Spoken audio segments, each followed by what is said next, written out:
ઉનાળાની આકરી ગરમી દરમિયાન સુરત સિટી બસ ડેપો પર મુસાફરો માટે કયા પ્રકારની વ્યવસ્થા કરવામાં આવી છે તેનું જીએસટીવીની ટીમ દ્વારા ચેક કરવામાં આવ્યું। સિટી બસ ડેપો પર ક્યાંય પાણીના કુલર કે ઓઆરએસની સુવિધા મળી આવી નથી।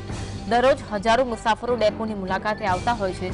છેલ્લા ઘણા દિવસથી સુરતમાં તાપમાન 40 ડિગ્રી સેલ્સિયસને પાર પહોંચી ગયું છે। ગરમી અને લૂથી કેવી રીતે બચી શકાય તેના બેનર માટે લાખો રૂપિયાનો ખર્ચ કરવામાં આવ્યો છે।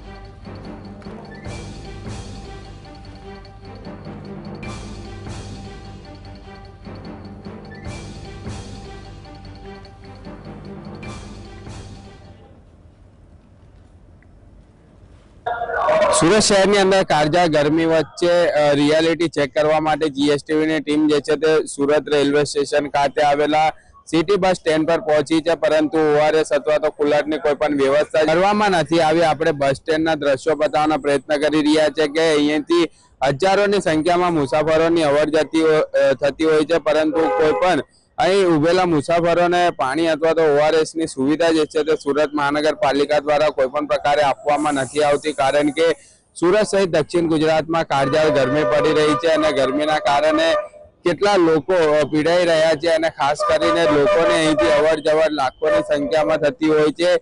સુરત સહિત અલગ અલગ જગ્યાએ જે છે તે લોકો અહીંથી જતા હોય છે, પરંતુ ગરમી ખૂબ જ વધારે પ્રમાણમાં હોવાના કારણે લોકો જે છે તે સિટી બસ અને બીઆરટીએસ બસની અંદરથી જતા હોય છે, પરંતુ ખાસ કરીને ભર તડકામાં લોકો અહીં ઊભા રહેતા હોય છે, બસની વાટ જોતા હોય છે, પરંતુ અહીં કોઈ પણ પ્રકારની સુવિધા જે છે તે સુરત મહાનગરપાલિકા દ્વારા કરવામાં નથી આવી। અહીંથી લોકો જે છે તે અવર જવર કરતા હોય છે। આ એક એપી સેન્ટર કરવામાં આવતું હોય છે।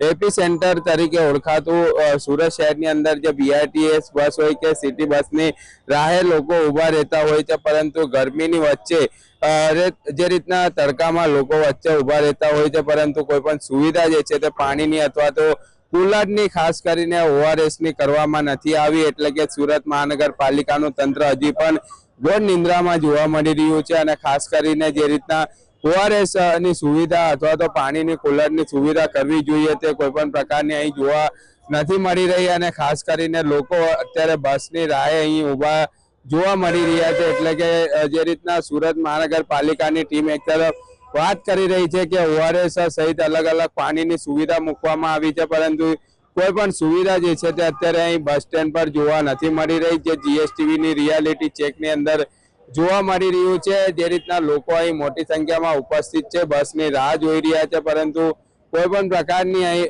કુલર અથવા તો જે ઠંડક મળી રહે તેવી કોઈ પણ વસ્તુ જે છે તે અહીં મૂકવામાં નથી આવી રહી। અત્યારે લોકો અહીંથી અવર જવર કરતા હોય છે, શહેરના અલગ અલગ વિસ્તારની અંદર જતા હોય છે, આવતા હોય છે, ત્યારે ખાસ કરીને સુરત મહાનગરપાલિકાની ટીમ દ્વારા અલગ અલગ વ્યવસ્થા કરવાની હોય છે, પરંતુ અહીં કોઈ વ્યવસ્થા જોવા નથી મળી રહી અને તેના જ કારણે લોકો અહીંથી જઈ રહ્યા છે। ખાસ કરીને ઓઆરએસ હોય કે પછી પાણીના કુલર હોય કે પછી પાણીની સુવિધા હોય, કોઈ કરવી જોઈએ તે ગરમીના કારણે અહીં કોઈ જોવા નથી મળી રહી। ખાસ કરીને અહીં રિયાલિટી ચેકની અંદર અલગ અલગ દ્રશ્યો જે છે તે બીઆરટીએસ બસ સ્ટેન્ડના જોવા મળી રહ્યા છે, એટલે કે સુરત શહેરનું આ અલગ અલગ બસ સ્ટેન્ડની અંદરના દ્રશ્યો બતાવવાનો પ્રયત્ન કરી રહ્યા છે।